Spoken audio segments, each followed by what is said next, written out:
Nagole division పరిధి police station సమీపంలోని శ్రీ ముద్రా శారీస్ వ్యవస్థాపకులు గంగిశెట్టి ఉపేందర్ ఆధ్వర్యంలో వినాయకుడి నిమజ్జన కార్యక్రమం ఎంతో అంగరంగ వైభవంగా కన్నుల పండుగగా జరిగింది. ఈ సందర్భంగా సిబ్బంది డప్పు వాయిద్యాలతో డీజే ఆటలతో సందడిగా శోభయాత్ర నిర్వహించారు. అనంతరం గంగిశెట్టి ఉపేందర్ మాట్లాడుతూ ఈ శోభాయాత్రలో పెద్ద ఎత్తున అందరూ పాల్గొనాలని కోరారు. శోభాయాత్రకు సహకరిస్తున్న పోలీసులకు ప్రత్యేక ధన్యవాదాలు తెలిపారు. ఆ స్వామివారి ఆశీస్సులు అందరిపై ఉండాలని కోరారు.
మహారాజుకి ఈరోజు శ్రీముద్రా శారీస్ నాగోల్ రోడ్ నెంబర్ 3లో ఉన్న షాపింగ్ మాల్లో ఉన్నటువంటి మహాగణపతిని ఈరోజు నిమజ్జనానికి తీసుకెళ్తున్నందుకు ఈ కాలనీ వాస్తులు భక్తులు వచ్చినందుకు మరీ ఆ స్వామివారికి ఆశీస్సులు అందరికీ ఉండాలని మరీ నేను కోరుకుంటున్నాను.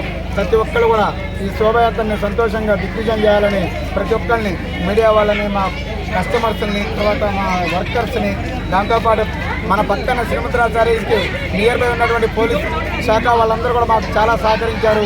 వారికి అందరికి కూడా స్వామివారి ఆశీస్సులు ఉండాలని మరీ నేను కోరుకుంటున్నానండి. జై బలో గణేష్ మహారాజ్కి.